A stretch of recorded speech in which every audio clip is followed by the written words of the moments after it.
بسم اللہ الرحمن الرحیم۔ آرمی چیف کو لکھے گئے عمران خان کے خط کا جواب آ گیا۔ عمران خان کو کیا جواب دیا گیا ہے یہ آج آپ سے بات کریں گے، اور کتنا امپورٹنٹ ہے یہ۔ دوسرا، اسلام آباد ہائی کورٹ کے ججز نے 5 ججز نے ایک بار پھر سینیارٹی کا معاملہ اٹھا دیا ہے۔ اس پر کیا رد عمل آ رہا ہے حکومت کی جانب سے، ریاست کی جانب سے، اور اسلام آباد ہائی کورٹ میں آخر کیوں اتنا زیادہ رولا کیوں بنا ہوا ہے، آج میں آپ کو اندر کی بات بتاؤں گا کہ وہاں پر وجہ کیا بن رہی ہے تنازع کی، اور یہ تنازع کس طرف لے کر جائے گا۔ اور جناب ڈونلڈ ٹرمپ صاحب نے جو جنگ چھیڑی تھی اس کے نتائج آنا شروع ہو گئے ہیں۔ چین نے بھی جوابی تجارتی حملہ کر دیا ہے اور ٹیرف اپنا لگا دیا ان کے اوپر۔ اس کے علاوہ یورپی یونین پر بھی ٹرمپ نے کہا کہ جی 10% ٹیرف لگائیں گا اعلان کیا ہے، جس سے ایک ہلچل سی مچ گئی ہے، یعنی گویا اکانومی کے حوالے سے بہت ہی تشویشناک خبریں آنا شروع ہو گئی ہیں۔ اس پہ بھی بات کریں گے۔ سب سے پہلے جی اس چینل کو سبسکرائب کریں اور جانیں کہ کیا ہو رہا ہے اور کیوں ہو رہا ہے۔ اچھا جی، آرمی چیف کے خط کے حوالے سے معاملہ نہیں بیٹھا۔ عمران خان صاحب نے جی خط لکھا تھا آرمی چیف کو، اور یہ بات بتائی کس نے تھی؟ فیصل چودھری نے بتائی تھی کہ جی عمران خان صاحب نے خط لکھا، خط میں کہا کہ جی 6 نکات پیش کیے کہ جی فوج اور عوام میں فاصلے کم کرنے کے لیے یہ 6 نکات ہونے چاہیے۔ ہم فوج کے پوری قوم فوج کے ساتھ کھڑی ہے، مگر NRO زدہ حکومت سے تعلق توڑیں آپ، اور آپ جو ہے ہم سے تعلق جوڑیں۔ اور 8 فروری کے الیکشن غلط ہوئے تھے، اور باقی دہشت گردی کے خلاف جنگ میں قوم کی مدد کی ضرورت ہے، تو اس کا اس لیے ضرورت ہے۔ یہ ساری باتیں انہوں نے کی تھیں۔ آج ان کو خط کا جواب ملا ہے، اور جواب جو ہے وہ سیکیورٹی ذرائع کی طرف سے چلایا گیا مختلف ٹی وی چینلز پر، اور اس میں یہ کہا گیا کہ جی ہمیں تو کوئی خط ہی نہیں ملا۔ انہوں نے کہا جی ہمیں کوئی خط نہیں ملا، ہمیں میڈیا کے ذریعے پتہ چلا تھا، اور ایسا کوئی خط دیا نہیں گیا۔ تو اب پھر سوال یہ پیدا ہوتا ہے کہ اگر خط ان کو نہیں بھیجا گیا اور ان کو نہیں ملا، کیونکہ کل فیصل چودھری سے بھی لوگوں نے پوچھا تھا کہ خط کیسے بھیجا گیا ہے، TCS کیا گیا ہے، کوئی اور میل سروس یوز کی گئی، جیل سے خط بھیجا گیا ہے کسی بندے کے ذریعے، یا پھر بیرسٹر گور جو اس دن ملنے گئے تھے تو انہوں نے کہا تھا میں خط دینے آیا ہوں، یہ اس طریقے سے دیا گیا۔ تو انہوں نے کہا بھائی ہمیں تو خط نہیں ملا۔ اور وجہ کیا ہے کہ عمران خان صاحب نے پھر یہ خط لکھا؟ اچھا، خط پہ تو یہ بحث شروع ہو گئی کہ جی خط میں وہ عمران خان صاحب NRO مانگ رہے ہیں، ان سے ریکویسٹ کر رہے ہیں۔ دوسری طرف عمران خان کی جماعت کہہ رہی ہے NRO مانگ نہیں رہے، وہ دے رہے تھے NRO۔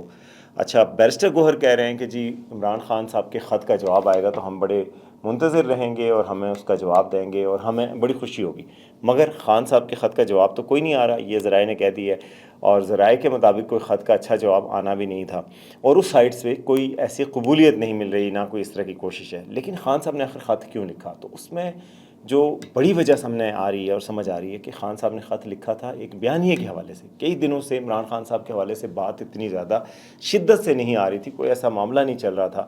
خان صاحب جو بیانیے کے بڑے بادشاہ ہیں، اور وہ ہمیشہ ہر کوئی نہ کوئی بات نکال لیتے ہیں اپنے ذکر کے لیے، تو انہوں نے اپنا ذکر جو ہے وہ عوام میں دوبارہ سے مشہور کرنے کے لیے خط لکھا، اور خط کا مقصد آرمی چیف کو لکھنا نہیں بلکہ عوام مخاطب تھے ان کے، اور بیانیے کے حوالے سے تھا کہ جی یہ ہو رہا ہے اور یہ ہو رہا ہے، آپ کے پاس چانس ہے، آپ یہ چیزیں ٹھیک کر لیں۔ تو بیسیکلی یہ ایک بیانیے کی جنگ کے حوالے سے ایک ان کی طرف سے ایک وار تھا، اور جو انہوں نے کیا، اور کل سے ڈسکس بھی وہی ہو رہے ہیں۔ تو خان صاحب جناب جیل کے اندر بھی کم از کم یہ سمجھتے ہیں کہ وہ بیانیہ کیوں ضروری ہے اور بیانیہ کیسے بن سکتا ہے، وہ ہر وقت سوچتے ہیں صبح شام، اور اس حوالے سے کچھ نہ کچھ ایکشن لیتے رہتے ہیں، جس کی وجہ سے پھر وہ جواب آتا ہے۔ تو بہرحال خط کا جواب جو ہے وہ اچھا نہیں آ رہا، میمز بے تحاشا بنی ہوئی ہیں انٹرنیٹ پہ کہ جی لکھے جو خط تم نے، کسی نے کہا کہ جی عمران خان صاحب نے کی طرف سے کہا گیا، ان کی پارٹی کہہ رہی ہے کہ سابق وزیر اعظم کے طور پہ انہوں نے خط لکھا، تو کسی نے ٹویٹر پہ لکھا ہوتا کہ جی انہوں نے سابق وزیر اعظم کے طور پہ خط لکھا، تو جب خط پہنچا آرمی چیف کے پاس تو انہوں نے سابق آرمی چیف جو ہے جنرل باجوہ کو بھیج دیا کہ یہ آپ کا کیس ہے، یعنی کہ آپ ہی لائے تھے اور یہ آپ کا کیس ہے۔ تو بہرحال میمز کے تو بازار گرم ہے کہ کوئی گانے گا رہا ہے خطوں کے حوالے سے، خط و کتابت ایک ذکر ہو رہی ہے۔ خان صاحب نے کیا خط چھیڑا کہ اب ہر کوئی خطوں کی بات کر رہا ہے؟ ویسے آپ یہ بتائیں کہ آپ نے آخری خط کب کس کو لکھا تھا؟ کیونکہ خط مجھے تو لکھے ہوئے بہت عرصہ بیت گیا ہے، کیونکہ خط کی ضرورت ہی نہیں پڑتی، واٹس ایپ ہے نا یار، ٹیکنالوجی ہے اور چیزیں ہیں۔ خیر، اب خطوں سے باہر نکلتے ہیں۔ عمران خان صاحب نے ایک اور خط کے حوالے سے بات ہوتی ہے۔ عمران خان صاحب نے بھی ویسے چیف جسٹس کو بھی خط لکھا تھا، لیکن اسلام آباد ہائی کورٹ کے 5 ججز نے چیف جسٹس کو خط لکھا تھا کہ جی بھائی باہر سے یہاں پہ جج نہ لائیں، اور یہاں پر ہی کسی کو یعنی یہاں کے لوگوں کو ہی چیف جسٹس بننے کا اختیار دیا جائے۔ مگر ہوا یہ ہے کہ باہر سے جج آئے، اور جسٹس سرفراز ڈوگر جو لاہور ہائی کورٹ سے آئے تھے وہ سینیارٹی میں نمبر 2 ہو چکے ہیں۔ سینیارٹی لسٹ بھی چینج کر دی گئی ہے، اور آج اور بھی کچھ تبدیلیاں کی گئی ہیں، تو یہ معاملہ دب نہیں رہا۔ اب میں آج آپ کو بتاؤں گا کہ معاملہ ہے کیا اور کیوں دب نہیں رہا۔ اچھا جی، ہوا کیا کہ جی اسلام آباد ہائی کورٹ کے 6 ججز نے پچھلے سال خط لکھا تھا، جس سے بہت زیادہ بھونچال پیدا ہو گیا تھا۔ یہ 6 ججز جو تھے، ان ججز نے جو فیصلے بھی دیے تھے اس سے اسٹیبلشمنٹ کو تنگ کیا گیا تھا، مطلب انہوں نے اسٹیبلشمنٹ کی مداخلت کی شکایت کی تھی پچھلے سال بھی۔ اس کے بعد جو فیصلے دیے گئے مسنگ پرسن کے حوالے سے، باقی جو شاعر احمد فراد کا فیصلہ تھا کہ اس کو بازیاب کروایا جائے، فلاں کیا جائے، فلاں کیا جائے، کئی فیصلے ایسے دیے جو اسٹیبلشمنٹ انسیٹل ہوئی اور خوش نہیں ہوئی۔ اس کے بعد سے اسلام آباد ہائی کورٹ جو ہے وہ ناپسند کے کچھ ججز کے حوالے سے یہ تھا کہ یار یہ ججز جو ہے وہ عمران خان صاحب کو زیادہ فیور دیتے ہیں اور اسٹیبلشمنٹ کے کو زیادہ فیور نہیں دیتے۔ اس کے بعد سے اب اسلام آباد ہائی کورٹ کے جو چیف جسٹس تھے جیسے عامر فاروق، ان سے تو شکایتیں زیادہ نہیں تھی ریاست کو، حکومت کو، مگر جو باقی ججز تھے ان سے شکایتیں تھیں۔ انہوں نے حل 26ویں ترمیم میں نکالا کہ جی باقی کورٹ سے ججز کو ٹرانسفر کیا جا سکتا ہے۔ اسی حل کے تحت جناب 3 ججز کو ٹرانسفر کیا گیا، لیکن ان کے ٹرانسفر سے پہلے ہی 5 جج جو اسلام آباد ہائی کورٹ کے تھے، انہوں نے خط لکھ دیا چیف جسٹس کو کہ جی یہ غلط ہوگا، ہمیں ہی سینیارٹی کا موقع دیا جائے، دوسری ہائی کورٹ سے ججز کو یہاں نہیں لایا جا سکتا۔ مگر ان کے خط کی خاطر نہیں لایا گیا، اور کل چیف جسٹس نے اس کا دفاع بھی کیا، اور جناب 3 ججز کو یہاں پہ تعینات کر دیا گیا۔ ایک سندھ ہائی کورٹ سے آئے تھے، ایک پنجاب ہائی کورٹ سے آئے تھے، ساری 3 باہر کے ججز آئے تھے، جس میں جسٹس سرفراز ڈوگر کا قابل ذکر تھا نام۔ وکلاء نے کہا کہ جی ہم بائیک آؤٹ کریں گے، جی یہ نہیں طریقہ ٹھیک نہیں ہے۔ حکومت کا موقف ہے کہ یہ پہلے بھی ہو چکا ہے، وفاق کی عدالت ہے، اس میں باقی جج آ سکتے ہیں۔ یہی موقف chief justice of Pakistan justice Yahya Afridi کا بھی ہے کہ جی یہ وفاق کی عدالت ہے، یہاں پہ باقی باہر سے ججز آ سکتے ہیں۔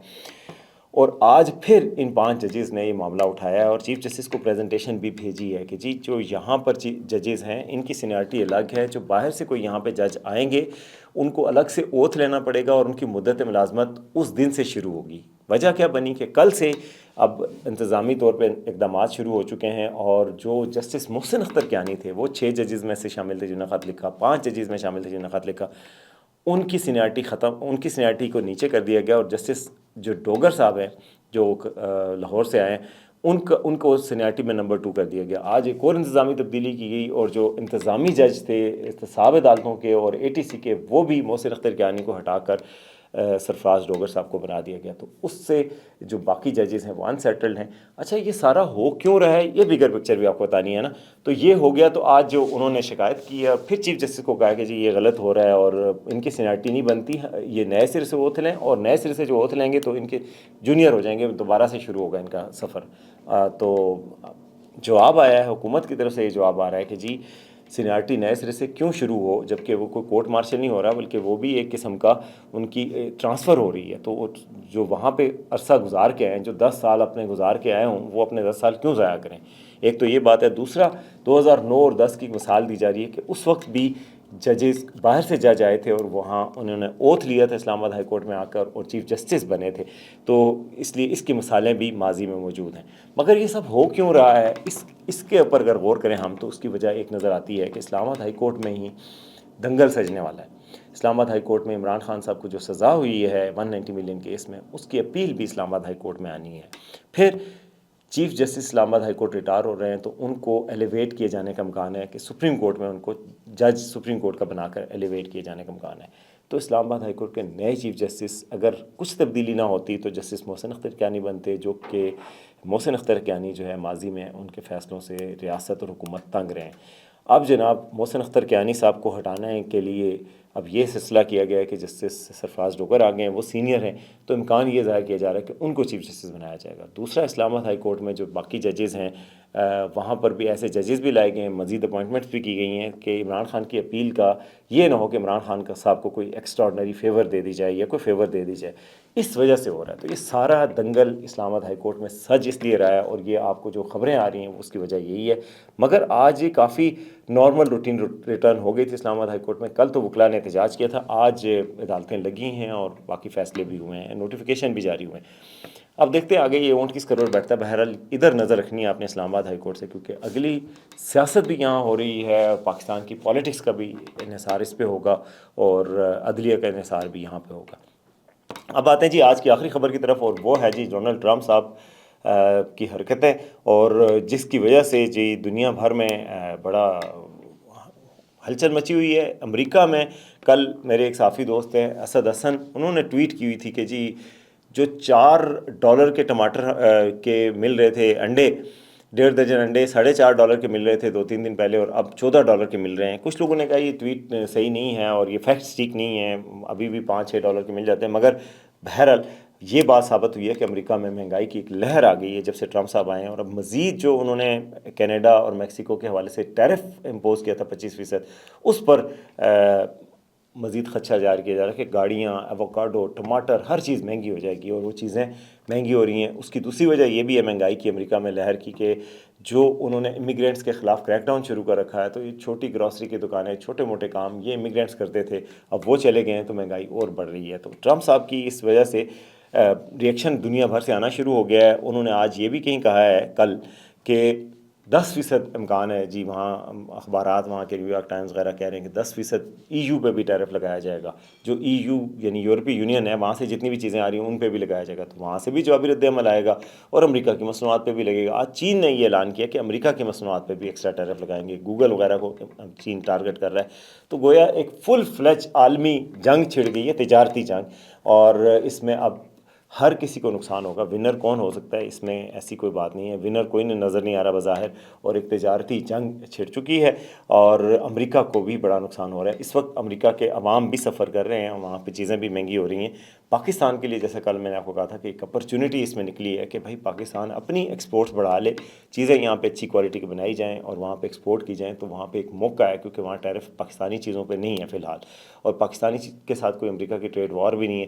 تو اگر پاکستانی چیزیں وہاں اچھی بکنا شروع ہو جائیں تو ایک بہت پاکستان کے لیے ایک بہت فیوریبل سچویشن پیدا ہو سکتی ہے۔ تو یہ اب ٹریڈ وار کی جو ہے وہ امریکہ کے اخبارات، دنیا بھر کے اخبارات ان خبروں سے بھرے پڑے ہیں کہ جو ٹرمپ صاحب نے اقدامات کیے ہیں اس سے ہلچل مچ گئی ہے، اور ساروں کو مصیبت پڑی ہوئی ہے، جو ایک کہ بھائی لیڈر آئے تھے بڑے وعدے کر کے، لیکن اب ہمارے لیے ان کے ایک ایک قدم سے مشکلیں پیدا ہو رہی ہیں۔ اب دیکھتے ہیں کہ وہ کیا مزید کرتے ہیں، کتنی تبدیلی آتی ہے، کتنی حقیقی آزادی آتی ہے، یہ آنے والا وقت بتائے گا۔ اب تک کے لیے اتنا ہی، دیکھتے رہیں آج کا سچ۔